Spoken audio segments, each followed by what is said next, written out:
I'm Donby and welcome to first ever ZeN TV. Who's ZeN? We're just a group of people who absolutely believe that we can change the world. We've got our programme manager, Cal, but he's so much more than that. We're going to get into that, chat about that a little bit more. But Cal basically oversees ZeN, actually makes ZeN happen, makes it run. God bless you. We've got Damon Haig, former world middleweight and super middleweight champion, and also European area champion. He's here telling us his heart, sharing all the things he passionately believes in.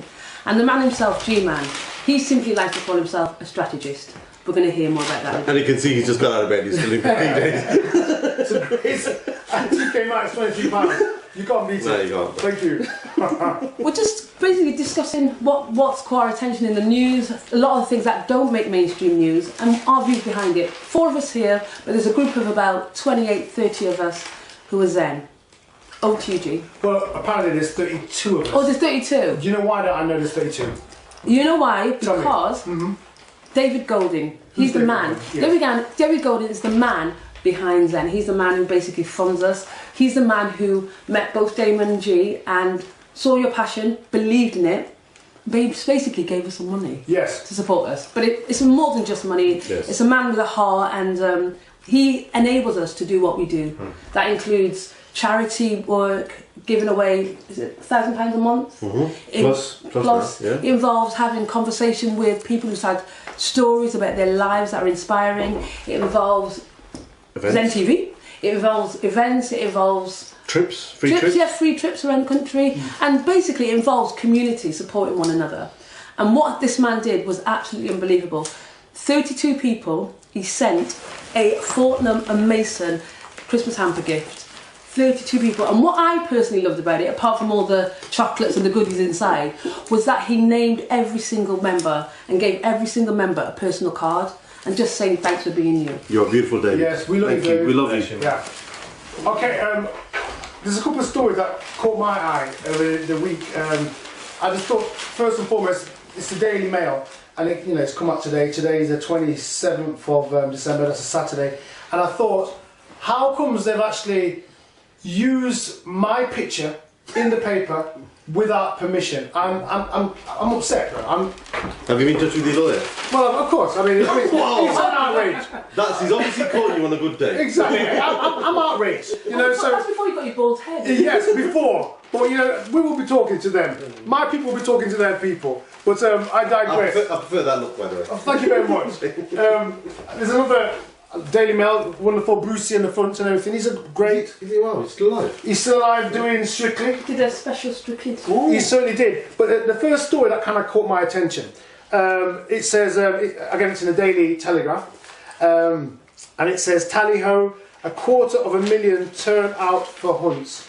Right, 250,000 people have gone out and been involved in hunting. Yeah, we have a famous one in Derby called the Mennel Hunt. Is that right? Which is in Kirk Langley, Mennel Langley, yes. You see, and the Prince Charles attends that one, I think. Really? He never asked me. No. I will change my pyjamas if needs be. I would love to go on that. But the second one that caught my attention, it's fines soar as speed cameras go digital. Now, put your hands up if you've been stopped by the police with a speeding camera. Okay. I'll put 3. Yes.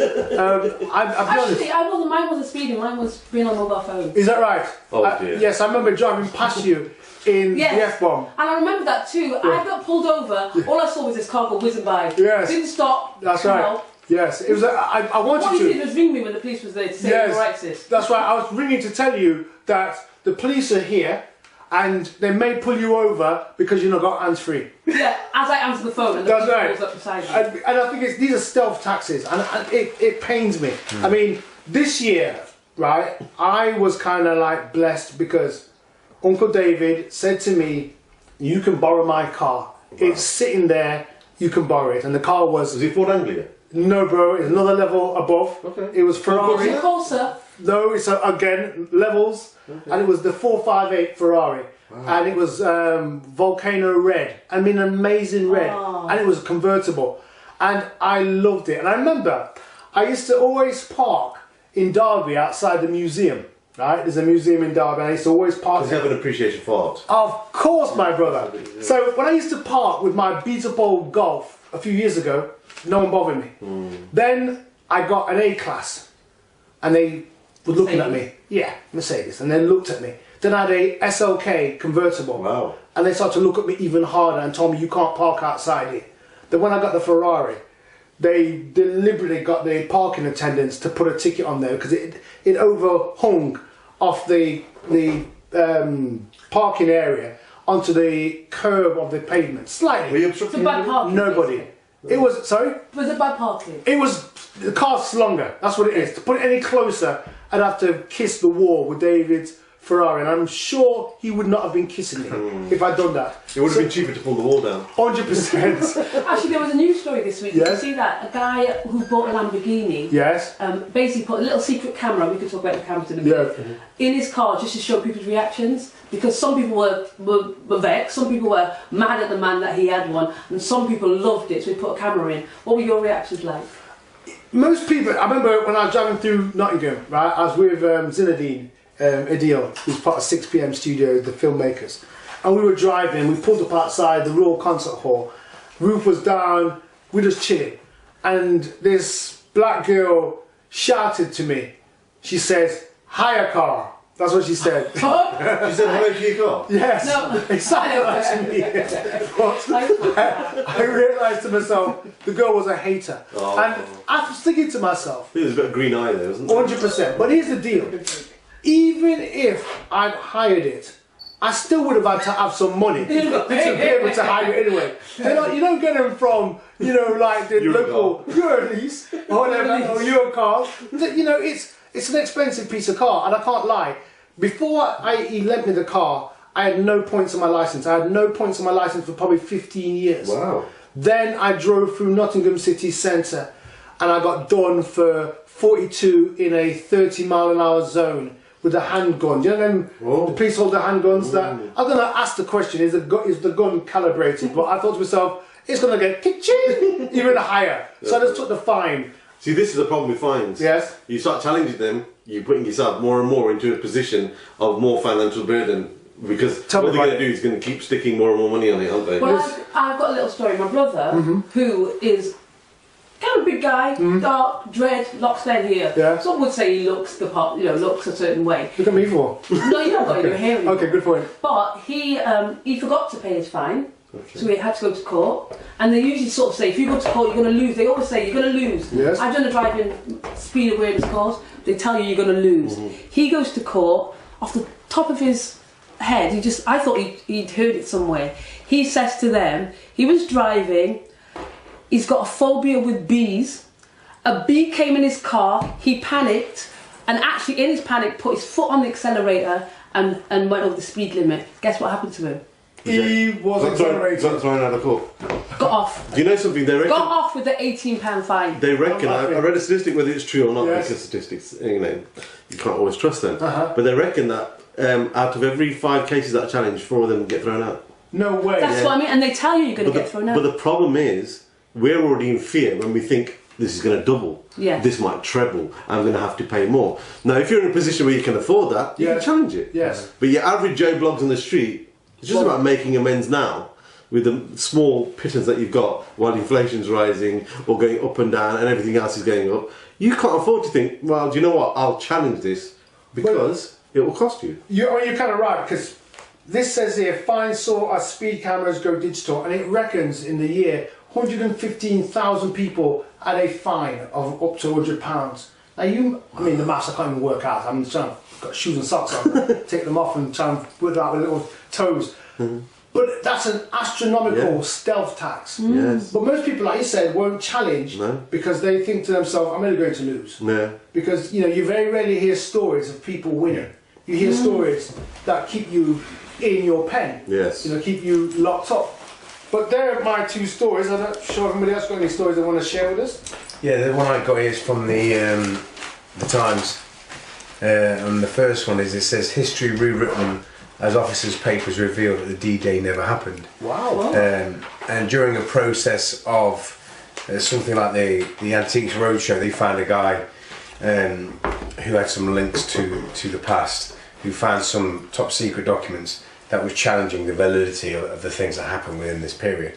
I think the interesting thing about this point is using that as a catalyst for the other points is, you know, none of us really know what happened in history because it's only written by the people who've got the pen at the time. Right. And I think the thing about that is that's indicative of everything we spoke about today, whether it be the Holocaust, whether it's anything to do with the American Indians who were, there was an atrocity there too, Rwanda, which we've touched on as well. I mean, all the basic principles that we've spoken about and the things through that history of time is, you know, unless you were there, you don't really know what happened. So I think it's quite pertinent that, because how do we know what happened? How do you know what happened 100 years ago, what truly happened? We're only being told what's happened, and we do know that the powers that be have the ability to lie. So I kind of look at everything with a kind of question these days and think, it's possible, you know. So what paper was this, my brother? The Times. The Times, okay. In terms of the statistics you mentioned about all those different kind of genocides, Yeah. what were the figures, sis? Well, we were talking about the genocide, and it was like, it was a little bit hard to find exact figures, but for the genocide, the Jewish genocide, it was over 11 million. But then we were talking about the film, or what happened actually in Hotel Rwanda, and there was like 800,000 murdered in 90 days, and then actually 5 million more from Congo dead, but not because of the genocide or murder, but in the onslaught of trying to leave what was going on. Over 5 million. But then you even said another figure. Yeah, I think the greatest atrocity in the whole history in history is American Indians. I think you look back through history. I think Hitler even took part of the concentration camps from how America treated the American Indians, saying he was very impressed with how he eradicated almost a race of people who actually roamed free. Now, you know, look logically at it. Continent, the America. Look how big America is. I mean, look how vast America is. Massive. I think England goes into California 5 times. Okay, Wow. so it's a vast expanse of space that these beautiful people roamed free for years and years and years until a set of white people went on there, and all of a sudden they're controlled and ran amok and put into concentration camps, albeit the reserves that they were put on, and they were controlled and manipulated and ostracised and taken over a country. So it's happened throughout history, and when you look at it, no one ever reports that. No. It's never reported on that one because America won't want you to know the truth of what happened there. But all these facts are out there. This kind of atrocities happened through centuries in history for many, many years. And Do you think people are changing though? Because I think, like, growing up at school, you believed what you were told in history books for the most part. Do you think people's mindset are changing to actually dig deeper? I think it's up to people like us to challenge. Yeah. The people I respect and the people I follow and continually follow, whether it be on Twitter or any form of social media or even any form of blogging or websites or YouTube, because the information's out there, are people like us who challenge. And I think there's a wave and a movement of people, of conscious people who've had enough of this. I've had enough of this. Yeah. The way we're manipulated and the way we're continually told to stand down, when really we should be standing up. Think about this. Think about that. There's a percentage of the world, 0.5%, I think it is. The statistics may be right, but the point is still the same. 0.5% of the world is 99.5% of the world is controlled by 0.5% of its population. That's ridiculous. Yeah. How can that be?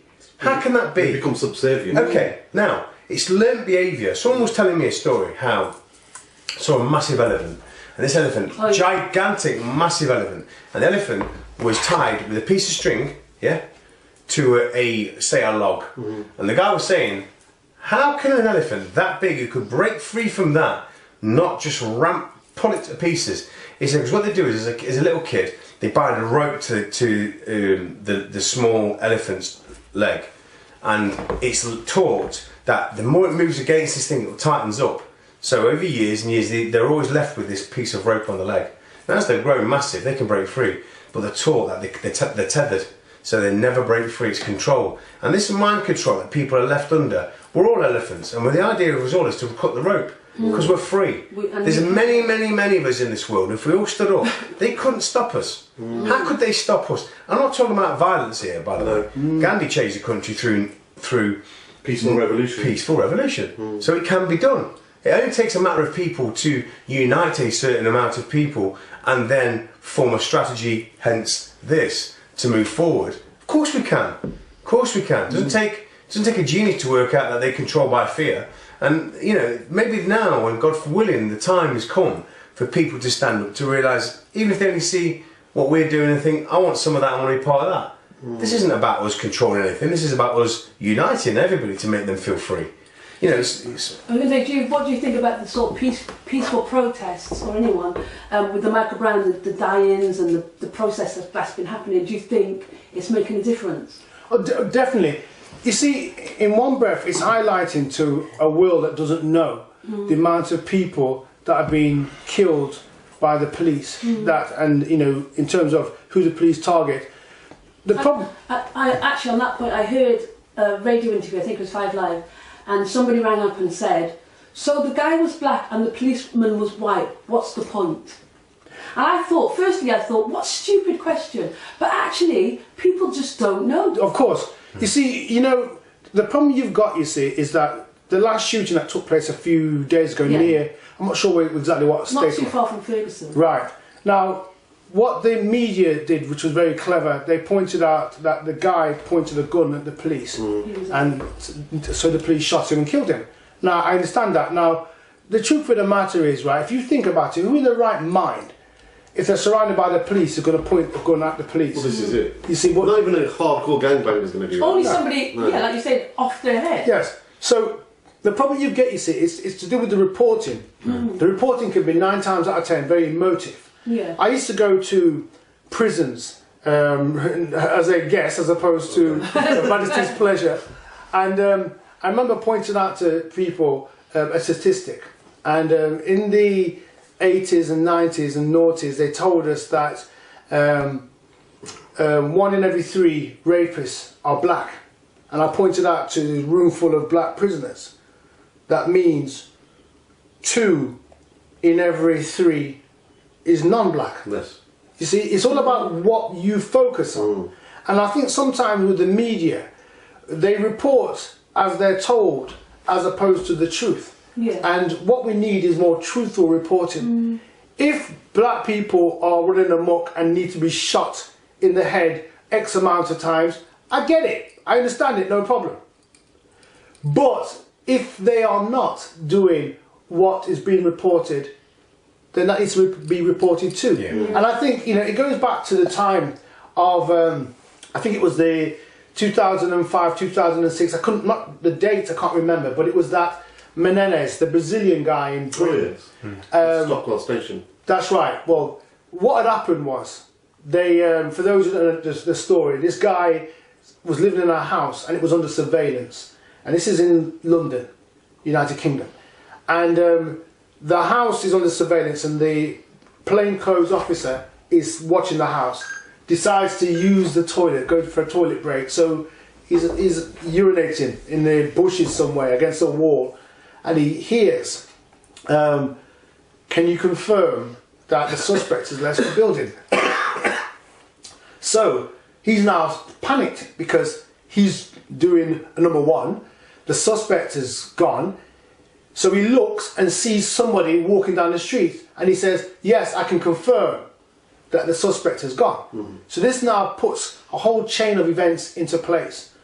Plainclothes officers decide to chase after him.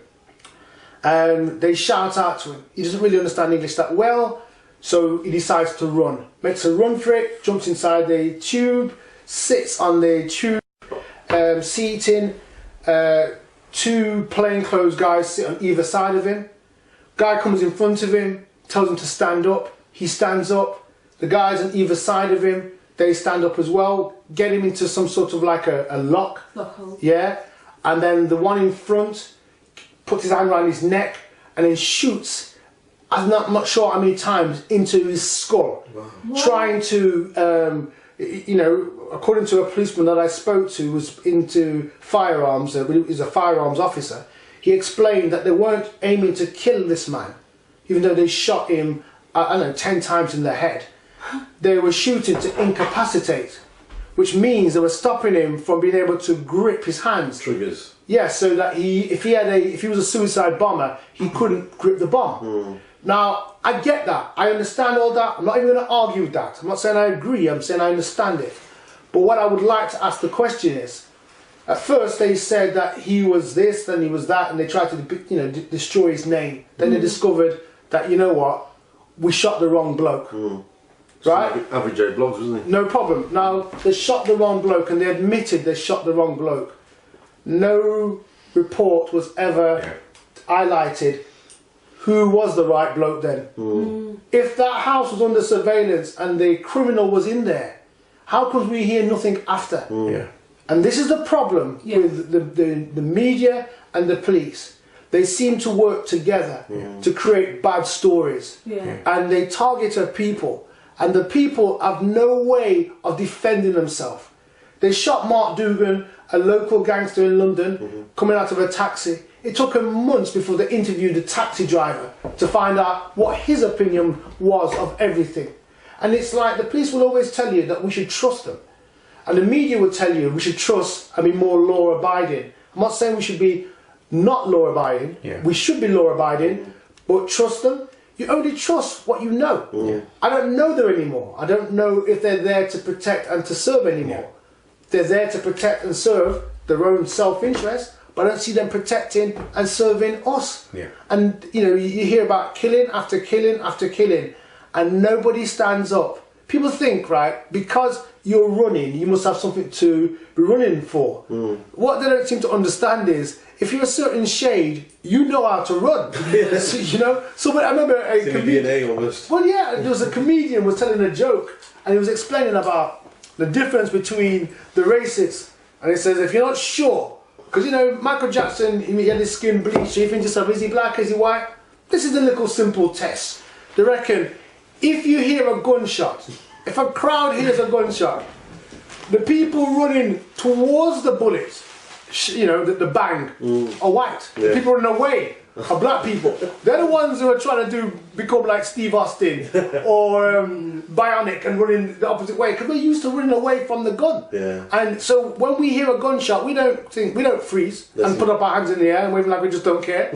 We're trying to break the land speed record. So we just need the world to actually report better, not just nonsense stories. We just want things to be fair. But do you think people care? On the whole, there's a certain apathy, I think. There is a level of apathy. Somebody would point it out to me. Dangerous word, that. Yes. But that's what it is. Well, they reckon in the Second World War that in the concentration camps, what they did, they gave people basic foods to eat, but they also gave them water laced with fluoride. Not because they wanted them to have really great teeth. Dumbing them down. That's right, because it attacks the frontal lobe. So, the reality is, if you make people docile, dumb, give them enough nonsense television, them soap operas. We know, Doc Cotton's next door neighbours more than our own physical neighbours. So people are very much apathetic. I'm surprised you know Doc Cotton, actually. Who is Doc Cotton? See, I've stopped watching the EastEnders and these soap operas. It must be at least 10 years. Because you could walk away, come back, and it's the same old nonsense. Story. It's the same thing. It's the same old nonsense. I mean, I remember as a kid watching Coronation Street, British soap opera, Northern programme. And I remember there was a character who was a mechanic, and his name was Len Fairclough, married to Rita Fairclough. I think she's in the soap even to this day. Now, back in the day, this guy, there was allegations against him and being a paedophile. And he used to take little kids swimming, and he would use his fingers to help them to float. You know where I'm going with this? So they didn't sink. They didn't sink.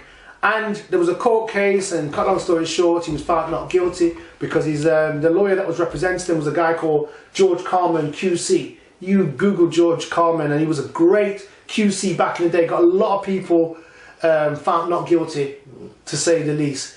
And cut long story short, Len Fairclough you know, spoke to an undercover Sun reporter and apparently admitted that he'd done it. Cut long story short, he never did the soap opera again, dies penniless, end of that story.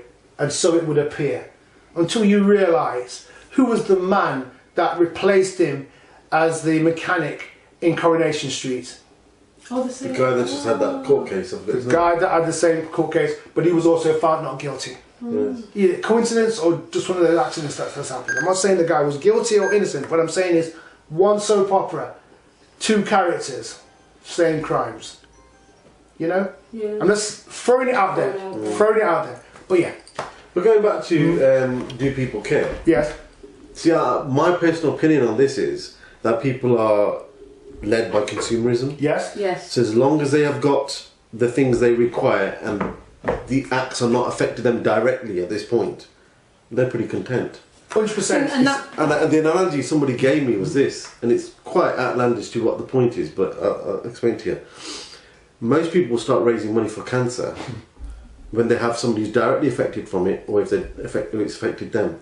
Yeah. And that's because it becomes something Personal. within them personal, yeah. So then they respond to that. Now, until somebody starts coming down and breaking your door down and telling you you're on curfew, is that the point of reaction that people can do? Because at the moment we're dumbed down with consumerism. Most people are interested in, do I have an iPhone 6? Yes. Do I have this? Do I have that? And it's actually one of the articles that Dawn's looking at now is the stampede of people, you know, the mass consumerization of people spending.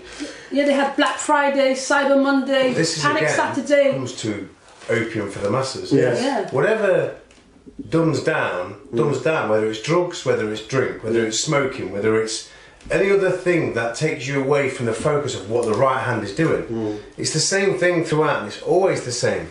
It's always the same. The thing is about people, as you quite rightly said, will only act when it actually becomes to threaten them. What people don't realise is, and I had a really serious chat with somebody about 3 weeks ago about this, who was saying, I don't get it, you know, I'm not bothered about what goes on, we're okay, I don't believe what you said. Everyone who's got any wisdom knows the financial markets will crash. Yes. They're designed to fail. They're not going to continue. What they want for us is the chip, the pin. It's happening already. They want credit so they can control us. You know, we know that. Anybody who's got any kind of brain knows that that's the case these days. We know that. And these bankers continue to make the money they do and never get pulled up by people and continue to rip people off, which they continually do. And bless them, you know, but their time's coming. But you think about it. We've spoken to someone yesterday about this. Think logically, right? People, the rate of what people are paid is not gone with inflation. No. They stayed the same. The cost of living's higher. Electricity, gas, all the rest of things that are going up. Now, you take the basic man. Where are interest going? Up. They're only going one way. They've been held falsely for so long now. 5 years now. 5 years. My mate was telling me yesterday, right? Fact. Many years ago, when he first bought a house, 20 years, 30 years, whatever it was, the number's not important, but the point is, it was 17%. Yeah. 17%. In the Thatcherite era. So, 17%, right? I remember. Do you know that's funny you should mention that? Russia's just gone to 70% base rate. Okay. Yeah. They've just gone up because they're having to swallow up Ukraine's economy. So they're in turmoil. Now, what I'm saying to you is, so do the math for everybody listening to this and doing this, right? You get paid. You get whatever goes out for wages. You understand what goes out for your family, your food, whatever you do the numbers. Once your mortgage goes up, then what? So you got another 500 quid a month. I think it's to £1,000 a month more. Which rent is supposed to be going up by 3%. It has to have done. I'm saying to you, it's been falsely low. It's cyclical. It's only going one way, it's up. Yeah. Then what happens is, you look at this, I was reading recently, Girona in Spain. The reason I know that is because I cycle a lot and Girona's a very desirable place to cycle because of the mountainous region on there. People are starving there. Yeah. There's people robbing bins because food is scarce. Now, you start taking on a very basic level the human needs, which is Maslow's hierarchy of needs, which is shelter, food, water, and a place to live. You take that away, people start going proper crazy. Oh yes. We're not far away from that happening. Then what happens is people start taking it quite personal then. Then what happens is they come in over the top. We'll have martial law, we'll have vigilante states. Or Well, no, mate, what all that'll happen is they'll just put us on curfew. We'll react, and they'll come in over the top. This is not far away. So when people turn around and say to you, you know, people are apathetic. You want to challenge everybody to say they won't be apathetic. Until it affects them, though, Dave. That's the point. And I agree with you. Yeah. But I'm just saying to you, it's up to us to tell them it's coming. You need to not wait for it to be you. Yeah. You need to look at the signs that are around you and get in the fast lane, my friend, because you're going to be left behind. You're going to be left behind wanting. You know, you've got to be in this frame of mind now. Yeah. This is serious, man. We're in a serious place in this world. You know, things are happening. So what basic solutions would you give people? Oh man, listen, I'm no politician. But you don't need to be a politician. No, no, quite. You were a politician. But what I mean by that is some very clever people in this world who still can't find the solution. All I'm saying to you is we want a fair crack at it. We want people to look after each other, to share, for the divide not to be so great, for us to all to have a decent wage for a decent money. You know, no one's saying, I don't say I like nice things, but I like to help. We should all look after each other. We can't have more and have them less. I don't want to live in a world that way. I want to live in a world where we're all doing okay. And I think people see, like even you gave an example of the place you like to cycle. Girona. But it's here. It's actually in our cities as well. I'm using that as an example to say it's actually in the Western world. It's in Europe. So I'm using that as an. It's in our cities. It's everywhere. Of course, it's everywhere. Like, there was a thing about food banks. How much they're so needed. It's very, very serious. They'll say to you, we're out of recession. We're doing good. No, we're not. No, we're not. No, we're in a very serious place. The credit's easier. We're in a very serious place. For me, we'd be better off if we didn't have to go to work. Imagine if we didn't have to go to work. What would we do? Till the land. Yeah. Chill with your friends, have a nice time, have enough food to eat, live in a place where we can just be cool. Yeah. Well, why can't we live that way? That's a cool way to live, man. Where we're all got enough food to eat, we're all just making our own food every day. We're not. We have to go out to work every day to do things most people don't like. I don't. I'm blessed, I'm working with cool people. But most people aren't like that. They're going to do works that they don't want to do, to see their family they don't want to do, to live a life they don't want to live. So, they drive a box they don't like. They live in a box they don't like. They work in a box that they don't like and end up in a box that they don't like dead. It's a worthless life. You don't have to live that life, man. That's what I believe. And one of the stories kind of related to what you're saying about is about a couple who committed suicide, a pact of suicide, leaving a 5-year-old and 7-year-old because of money worries.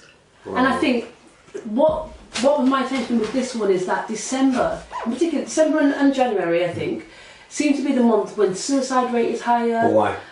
Why? Because of the consumerism that we say. Why is it? What's in December?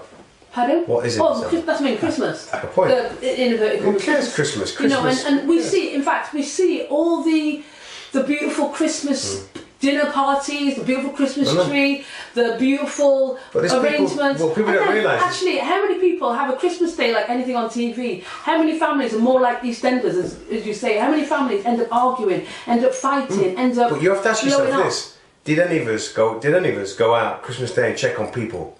Did any of us? Did you? Actually, I was in Shanghai and I did give some homeless people some money. I'm saying to you, I did. I went and checked on someone. Yeah. Christmas Day because I care. Yeah. And it's important that they have enough because I'm going to go to my family and nam up food all day. And then stories about elderly and everything. And this is my point though. Yeah. This can change if we all care. Yeah. I continually tweet to us all in ZeN. Check, because I know people are starving in our group. Yeah. In our group. Not anybody else's, in our immediate group. It is home. It's everywhere, but not unless we hold hands and continually check. Yeah. So we're so looking over the fence at Mum and they're starving over there when there's people around us even closer than you think. Yeah. And that ain't good enough for me. No. No, I'm not happy for anybody to have less than I'll share. Always do. I ain't got a problem with that. But we need to look, laterally at the people close to us. Yeah. And then, we can look further afield. But it's happening, it's serious, man. Forget Christmas, it's rubbish. It is a thing, what I've learned in my life is that there's a balance, isn't there? And in everything you do, that you have to create a balance. Because if you look at, say, like Christmas, that some people say that it's the season to be merry, and it's a season of goodwill. You don't see much goodwill. You see a lot of merriment, but you don't necessarily see a lot of goodwill. And I think what people have to do is actually appreciate the fact that your brother and your sister isn't the person that came out of your mother's womb. there are also people that are living in another building, another house, on your street. And if we start to see people as, you know, part of us, then we can change this decline. Because the problem you've got is, you read the papers, you believe the papers. The papers will tell you that, well, look at the prices of oil. They are going down to a level I can't imagine. Never, you know, I've not seen this for years. It's not happened since the bust in 2007. Right. Which is when it dropped to about, I think it was $30 a barrel then, but then soon spiked back up. Yes. Yeah, so Now, it's a reactionary measure that was. Right. Now,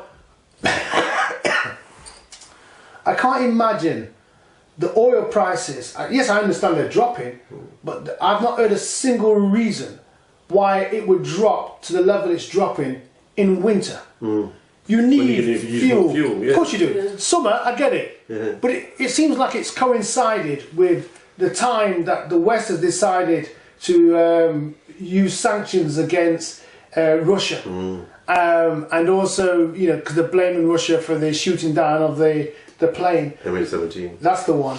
Now, my logic is this. Whenever you hear the West, within hours, blaming somebody for something that's happened, I always question the fingers pointing, because my mum told me years ago, she says, if you point your one finger there, you got 4 fingers pointing back at you. So I look at the West and I think to myself, they're blaming Russia. How do they know it's Russia? What, you know, I remember reading a report, again, people think that a lot of stuff that you see on the internet is all conspiracy theories, and I get all that. They never say it's conspiracy theories when they see Sky News report or BBC News report or Reuters. They think these are the legit, you know. Almost got some certification for what they're doing. But these organisations, let's not forget, the same BBC was showing you in 2001, September the 11th, a reporter was standing in front of this TV screens where the Twin Towers were still standing when they were reporting that one of them has collapsed. That's right. You see, but we don't hold them accountable. Whenever they get it wrong, and they clearly get it wrong, whenever their reporting is not of a standard, we never go, you know what? You never see them held to account when they lie. And I think... Until they're ready to destroy them. There you are. So what we've got to do, you know, as people, you know, watch alternative to them. When there's less watching them, it's true. then they'll be hitting the pocket. And then they will change. Because there are alternatives. There's some fantastic information out there. We subscribe to something called Brass Check TV, who are continually struggling, being chopped down. Project N Search as well as another one. Now, these guys, bless them. And there's another called Positive News. Exactly. So there's just so many. There is. Even us, ZeN, ZeN. There are like-minded people out there trying to put some goodness out there, you know. And actually, I was going to say that earlier when you said about the Christmas thing, and you know, people were so looking further away and what people are not doing, but we do some good things too. And one of the things we do on at ZeN is report good stories. And then over the last couple of weeks for Christmas, and even police who have he caught a woman robbing an egg, or they got caught and she had some eggs in her pocket, and he actually felt so bad he paid for the eggs for her. I think he bought some shopping. So there are good things in the world, but they are not the things that are reported. No. They are not the things that are reported, apart from sites like these, websites like these. And it's not even about us plugging ZeN. No. We have got a website, MeWeZen.com. There's a great writer on there called Citizen Jane who writes a diary about the news articles that are happening every day. And fantastic alternative look at the news. We're talking about active, conscious people with love at the heart. Don't matter who you call yourself. I'm not bothered about who you call yourself. Be part of your own thing. But as long as it is you're challenging something that's bad, and that you have love in your heart, and you are consciously trying to change the status quo. It doesn't matter what you are, who you are. Sometimes it just takes a moment, like the random acts of kindness thing. It's just a little thing, like paying for someone's shopping, or being courteous, or like you say, calling on a neighbour. It's little things that make such a difference, and that's what we're trying to do. You have to make habits become good habits, don't you? Like bad habits become bad habits. You've got to continually do these things where, you know, apportion some of your wages out to give away. Freely give. You don't need and give so the left hand don't know. You don't need to be telling people what you're doing. Just go and do it. And that's when you will see people change, when you show them an act of love. Yeah. People will not be told by a word. They have to feel it, man. And I they don't will remember feel the it. actual statistics, but like if I did something nice for Cal and people witnessing it, they're just as affected as that thing I've done for Cal. Just seeing that, observing that, it affects, it's a ripple effect. It's the fact that you're doing someone's life, helping to change someone's conscious mind. Yeah. You're making them aware of something, that's all, and it's enough. Yeah. It's enough, and it's not, this thing can't just be one and pat yourself No. on the back. It's got to be a continual act, I'm telling you. It's got to be worked on all the time and sharpened and shined like a gift. You've got to make it sparkle. Yeah. You know, you can't just be happy with yourself because you're giving a little bit. No. You know, we've dreamed of this, and you speak about David, he's my, you know, I work with him, he's my business partner, we work, he's my best friend, as is this man, and we talk about trying to strategize to make more and more and more and more and more to fund ZeN, but because we want to give away millions. Someone said at work, well, I don't want to be a billionaire, and I just want a little bit. I went, listen, I'll stop you, because I want to be billions and billions and billions I want in finances. Why? Because I can give it all away and change people's lives forever. There's value in that. You know, we want to be aggressively seeking opportunity, and other businesses. That's why these people that I work with, they're fantastic, because they're actively seeking opportunity to then thus give elsewhere. There ain't many people like that about, but if we can help teach them to do it, then we're doing something good. You've got to get up in the morning and like yourself, man. You've got to look at yourself in the mirror when you're brushing your teeth or shaving or something and like who you see. And if you don't, you need to challenge yourself, man. You've got to look within and force yourself to be better.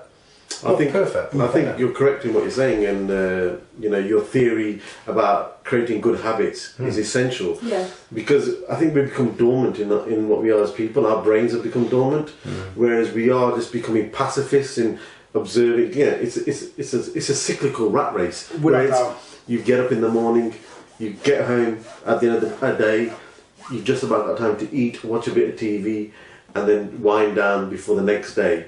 If you don't break that interruption in there, it is going to become a passive act every day. And then before it happens, on the weekend you're looking at shopping, and then you're back in the cycle again. We, in the Caribbean, I know back in the day we used to call the TV television. And the problem you've got, you see, it tells a lie but it also tells the truth. It depends what you look for. That's right. When it's backed by major kind of organisations, it would not 9 times out of 10 be a lying show. But if it's, you know, a little, it could be even on a, you know, on the channels that we're complaining about, but it may be a little program on there that is more enlightening for your life than all the soaps put together. You think it's a coincidence that you finish work at 4:30, by the time you get home, say 5, from 5 right through to 8:30, soap after soap after soap, all through the channel. You just hop to each one, home and away, and I don't know the rest of them. You know? Exactly. Street, Hollyoaks. Yeah. American TV, who you saying that they have to have that moral.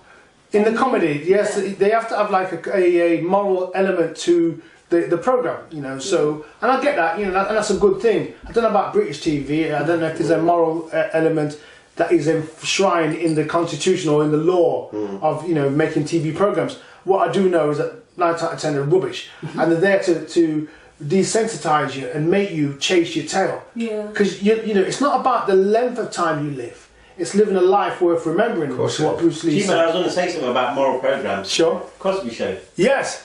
How moralistic can you get? I mean, amazing, but they're coming after him now. But they, you see. You know, I personally, I mean, I read a comment that he said, he goes, ignore the media, just look at the black media, because they're the only one that's going to tell you the truth. That's what he said. He did say that, and I personally believe is that these stars left themselves exposed, because in the 70s you didn't really think about all that kind of stuff. I really don't believe he did anything. And the fact that it's easier for some of these people. I mean, I'm not saying that all the stars that didn't do it, maybe some of them did, but honestly don't believe Cosby Show was one of them. You see, I don't think Bill Cosby was one. Well, the Cosby Show is different from Bill Cosby. Bill Cosby isn't the Cosby Show, because the Cosby Show is made up. You know. Yeah, I understand that. You know, it was portraying this idealistic family, and I like the idea of that. Middle class black family. Yes. Yeah. Now, the difficulty you've got, you see, is that when you have power, regardless of your shade, it's very easy to exercise negative power. So, you know, everybody knows in the film industry there's a thing called the casting couch, where basically speaking, a young girl wants to get further in her career as an actress or a boy, and you know, they basically speaking are encouraged to use the couch. There's a very interesting film footage on YouTube where Tupac is talking, and he's allegedly talking about, well, he's literally talking about Quincy Jones, Q. Right. Yeah. And you know, we'll put the clip inside, you know, in this program so you see it yourself, and then you can make your own mind. And the difficulty you've got, you see, is that when is a person innocent, when is a person guilty, and what are they innocent of, and what are they guilty of? For example, a man goes to trial. When I say man, it could be a woman, but they go to trial. By virtue of the fact they've got a lot of money, they can actually get a lawyer to represent them that will get them off. AKA, back in the day, there's a guy called Loophole Nick. Was it Nick Freeman? He was a guy that represented a lot of famous people from this country for drink driving situations. Represented Sir Alex Ferguson, to name but one. Do you believe all the people that he represented were innocent? Well, a friend of mine, which you know, whose name we won't mention here today, he was driving his Aston Martin, absolutely out of his face, drunk, virtually fell out the car. Police arrested him, locked him up. He came out, hired Nick Freeman because he could afford him. Gone. No case to answer. Now, does anybody think he was innocent? It's the fact that if you've got enough money, That's his right. you can. And so this is in answer to the Bill Cosby. I won't say I think he's innocent or guilty, because it doesn't matter of his colour. It's that the reality is, if you put yourself in these positions, they don't disappear. It's there on record, and one day somebody will bring it to the attention of the world what you have done. And I think that's timely though, isn't it? I think often it's when they want to bring you down. So they have evidence on probably lots of celebrities, lots of people, but when they're ready, for whatever reason, we could go into the Illuminati, but for whatever reason, when they are ready, they will use that evidence against you, and up until a certain point you can be protected. Well, you know, funny you should say that, because I was looking in the news this week and it was explaining that your computer footprint, digital footprint, can never be erased. And I went, oh dear. You and me both. But some argue and say, well, what's the problem? You know, if you've got nothing to hide, then what's the problem? And I think that goes back to what we were saying about, unless it affects you, you think it don't matter. Everybody has got something that they have done that they're ashamed of. That's why they call it skeletons in your closet. Now, this is the truth I'd say to anybody. If anybody thinks I'm a perfect person, I'd say, then you need to see my digital footprint. Contact you. And I spelled on that site by accident. You know, it just came up. That's my excuse, Your Honour. But seriously, the truth of the matter is, there's a scripture in the Bible where it says, all have sinned and come short of the glory of God. And that's the beauty where you need an advocate. So if you look at, say, for example, Jimmy Savile, and we turn around and say one of the worst paedophiles known to man, and we're all hunting him down, dig up the man's gravestone, the man's dead. I say, look at the friends he had. And let's not forget, some of his friends were royalty. Man. See? He spent, I think, allegedly, 7 or 8 Christmases with Margaret Thatcher. There you are. And he spent many a time in the log cabin with Prince Charles. And, you know, but the thing is, you see, we focus on Bill Cosby because he is a black hero. I'm not saying that he has not done anything wrong, but if you really want to tackle really what's going off in the road, aim high. Don't aim low, because you expect people who are low to do low things.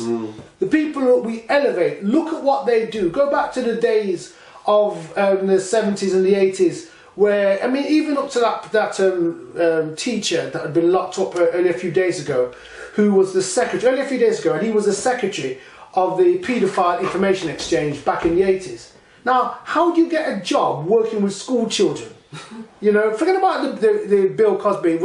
Is he innocent or is he guilty? I'm not saying he is or he isn't. I'm not saying it's not an important thing. But what about people get jobs like this, and it's not even their digital footprints, their school records, their employment records tells you they were into this, and they still get employed, and we want to know that why they've done what they've done. They're not even hiding it. So, you know, I don't even speculate on the people who people are bringing up to the public attention. I want to talk about the people whose work history, tells you their love affair with being a deviant. How are they allowed to still be employed and do what they do? Focus on them, those real people. I'm not saying that the other people haven't got an issue and don't deserve to be heard. I'm not saying that. But what I'm saying is, it's going to be difficult to prosecute Bill Cosby. Bill Gates? There you I'll edit that one out. Yeah. I like that. Thank you. That'll be a costly law case. Allegedly behind it. That's right. But, you know, I think to myself that there's going to come a time when those who are at the top will be at the bottom. And those at the bottom will be at the top. None so great a point than the one I've just passed. I've just driven past a guy in my car at the bus stop. This guy was a multi-millionaire when I was about 18. And I used to work at this place in Ashby-de-la-Zouch. Wasn't McVitie's, was it? Sorry? Wasn't McVitie's, was it? No. And it was just packing stuff, you know, in between different things. I was working all the hours, God send, trying to get some money. And this guy used to hate me. Hated me. I never did anything to this guy because his wife used to like me. And he used to hate me. He used to come and actually give me stick. It was him. And you passed him? I just passed him in my car. At the bus stop? At the bus stop. Oh, you must know who you are though, obviously. No, I didn't even see him. And I was literally like flying by. Oh, You right. didn't see me, but I remember seeing him. Splashing him. That is so pertinent for the comment you just made. He had everything. Chauffeur-driven Bentley, everything. Now he's getting the bus. Now, how great the mighty have fallen. This guy was horrible. He was a horrible man. And if it was me, I'd have pulled up in my car and said to him, "Do you want a lift, man?" And in taking him into town, I'd have said to him, "Do you know who I am? Let me just explain to you who I am. You are horrible to me and everybody else. And remember, I'm not going to give you the same man you gave me, because I'm going to give you a lift here, man. But you pay your price, man. You know, yeah, exactly. Changes. It changes, you know. Life changes. Comes around. You got to be cool with people. When you got nothing, you got to be cool with people. When you get something, you got to be cool with people, because it changes, man. That's right. Do we continue or? If it's time, no? I've finished. Yeah. Done. Carl, do you want to just do this one? Yeah. I was actually going to bring that in, that we switched when was talking about the US and stuff like that. Okay, well, tell us. We can edit it back in, can't we? Yeah. Just do that one. Yeah, go on, carry on. Oh, sorry. Yeah, the article that I want to share, because I can't read. I like pictures, and this was an interesting picture. It is what looks like somebody from ISIS on a pile of dead bodies, which is very small, and then it shows the US. Well, actually, it shows Israelis. Actually, it shows what we refer to as the Zionists, and not necessarily Jews, and the tyranny that they create. And I thought it was an interesting picture because this is what we forget about. We forget about the fact that the US has adopted themselves as what Damien describes as a big brother of the world. Yes. And how everything goes with what they say. You know, but if they do something back to somebody, it's okay. That's right, yes. Because we're part of the West, you know. It's only the East or the Middle East that actually create these problems in the world. Far from it. You shouldn't conform with them. They make you out to be a dictator or someone who's anti-West or something. You know, my man in North Korea, we nearly went over there. David and I, recently, yeah. Okay. A friend of ours has just done a documentary about him, Okay. and he was going back out there and wanted someone to go with him. I mean, David was going to go with him, and he changed his mind last minute and took his family. But we were heading for North Korea in October, and you know, they make him out to be this anti-West. He's the enemy. Is he? Is he? I don't know if he is. I'm just saying to you, is couldn't it be possible that just because he's not actually baying away for America and letting them in his country to control, that he's an enemy? Is he an enemy? I don't know if he is. If I was his country and they came to me and said to me the same thing, would I do the same to him? Absolutely, I would. They would come and dictate to my country. I'd be thinking to myself, who are you? You're not recognising this part of the world, my friend. See ya. I'd be doing that too. You see, David made a good point because all last week there was an interesting BBC documentary on, you know, they had unreserved access into North Korea. Wow. And it was on the BBC showing it, and you know, That was Colin. was it? That's Colin who filmed all that stuff, yeah. Wow. And the thing is, you see, when you watch it, you realise they're not as bad as what you've been hearing. Let's say this. We're not saying they are, they're not. We're just saying, are they? We're posing a question of could it not be conceivable that within the whole melee of what they go on about in North Korea, could it not be the fact that they just don't conform to America and therefore America makes them out through the media and through their control that it could be something bad? It's indicative of who they are. They do that all the time. But that's the world throughout. Who are they? Who are America? Who are America to control us, that we've let them control everything? They're not anybody. They're more different to you and I. Well, you've got to understand, right, that say you commit a crime, you get prosecuted, you get locked up, end of story. America as a prison, and then remember, they talk about everybody else around the world. They've got a prison where you can be locked up indefinitely. Yeah. Without charge. Without charge. And where is this place? Guantanamo. And where is that? Cuba. Cuba. I thought they're closing that down now, though. They are supposed to be closing it for the last 4 years. Yeah. It's still open. But what's he doing in what's the prison doing in Guantanamo? There you are. Because aren't they arch enemies? You would imagine. Remember the Cuban missiles? That's what we thought. Yeah. I mean, isn't it funny? Well, Do you remember that film with Tom Cruise and Jack Nicholson? And Few Good Men. Oh, yeah. yes, You can't handle the truth. Yeah, you want answers. I want the truth. You can't handle the truth. Not very Okay. good. Well, sorry if you need me. But that was Edit. well, exactly. That was based in Guantanamo Bay. You see that film? Was it? Yeah, it was the Guantanamo Bay base. And here's the thing, but nobody questions.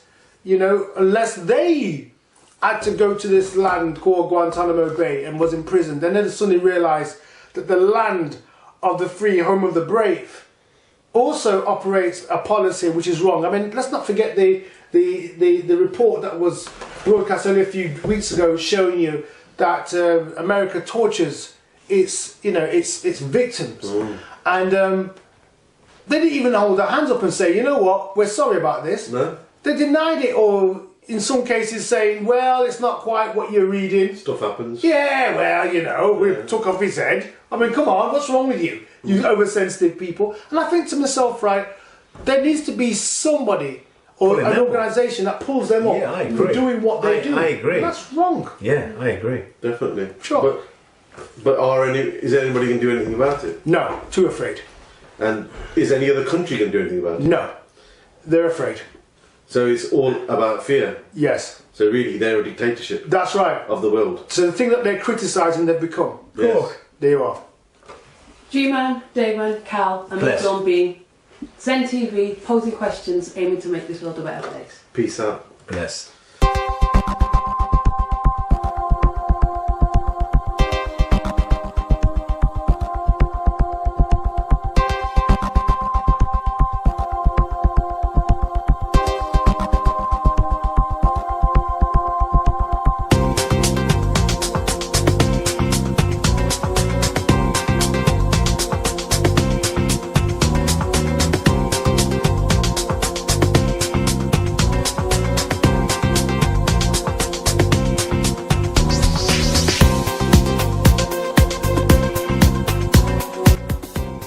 Talking at you. Yeah. Put some timber on there. Do you remember in that Boston bombing, there's a picture of the guy who was in a wheelchair and he's got his stump Oh, yeah. exposed. Nick.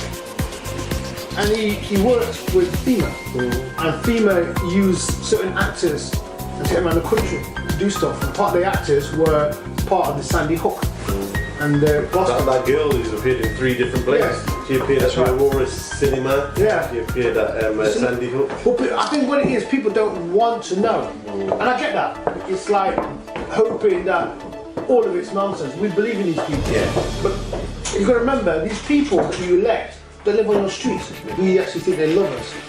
They're not family. You know, they never thought about family. So it's for people to.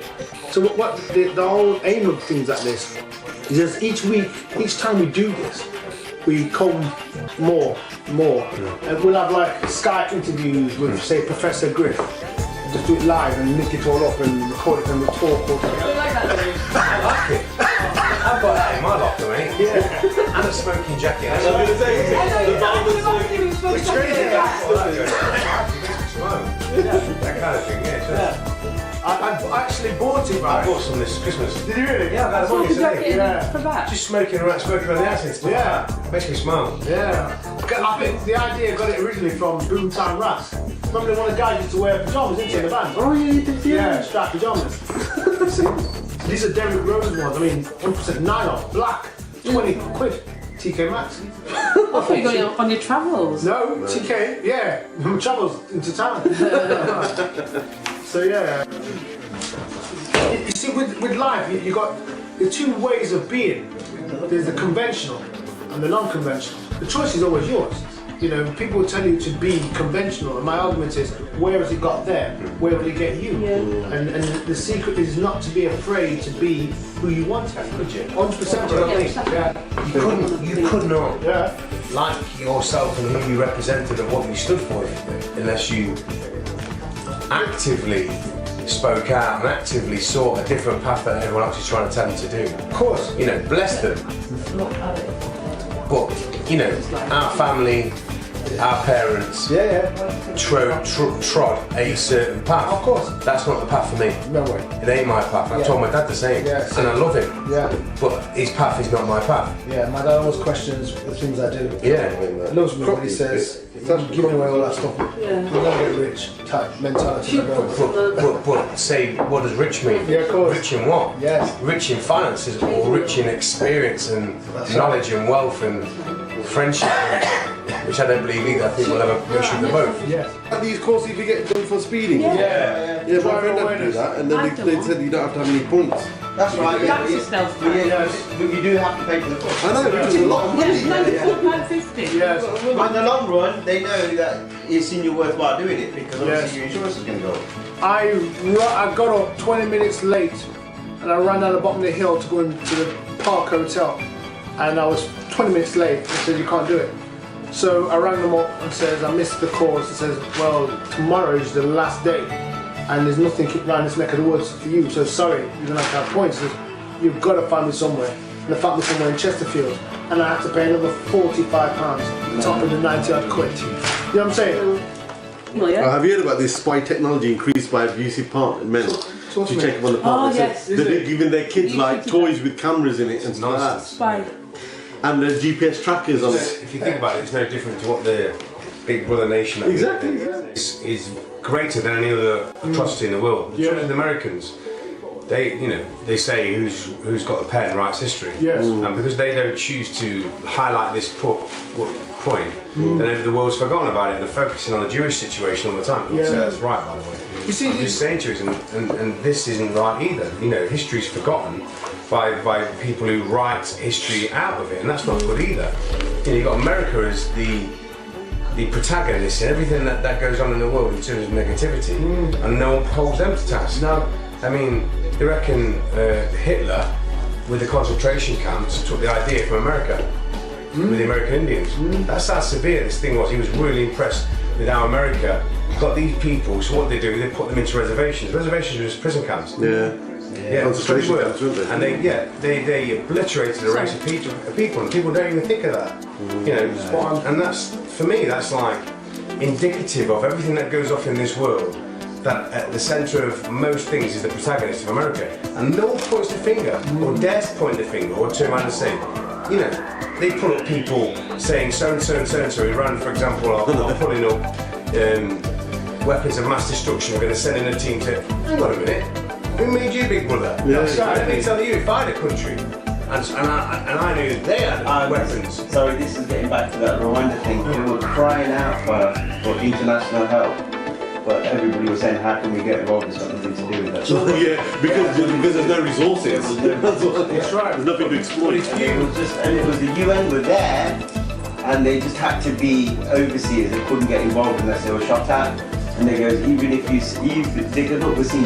Balotelli was done for being racist, right? Now you can understand, Balotelli used a picture of Super Mario leaping, and he put leaps like a black man, grabs money like a Jew, right? That's what he put, and yes, and that's what he got banned. One match ban, £20,000 fine. Let's understand, you can't be classed as racist if you are part of the minority. Yeah. So a black person cannot be racist to another black person. That's how it works. So a white person can be racist to a black person, but a black person can't be racist to another black person. You see, well, what's your point? Mario's mum is Jewish. Mario is black. Okay. So the comments they are only humorous, at worst bad taste, at worst. Yeah. But what they do, You're saying you can't be racist to another black, like Yes. a black person, I can't be racist to a black person. yes. But I can't be racist to a white or an Asian or... Well, yeah, you can actually say something racist, say racially motivated comment against a white person. But when he was saying a comment that was self-deprecating, it was Yeah. by himself. That makes sense, yeah. You see, Yeah. you see, so But that point's never highlighted. no, Clearly he's black, but who knew his mother was Jewish? because they were, and even when he mentioned it, they go no. And you'll find the last cases of racism are like, in terms of high-profile footballers, like Suarez. Suarez, he was classed as being racist because he called Patrice Evra a Negro. Negretto, which means Negro. Yeah? It means dot. Sorry? It means dot, doesn't it? Dark. Wow. That's a crime now? What are we? Yeah. Property Brown? But let's not forget, Suarez is pop. That's right. Pop, like in Yes. as well. So the difficulty you got is the people in history that have created more racist acts, Yeah, you're right. judging the people who have been on the losing end, on the receiving end Yeah. of racism. It's like makes me laugh. There needs to be a more cleaner, arbitrary organisation. But anyway. Let's look at one more fact. We can't even imagine the body count that the US has inflicted just over the last decade. That's it. Forget about. I think since they've been formed, I think it's only been 21 years that they haven't been to war. In all. Well, if you can imagine, between 1945 and 1988, more people have died in peacetime than in the First and Second World Wars put together.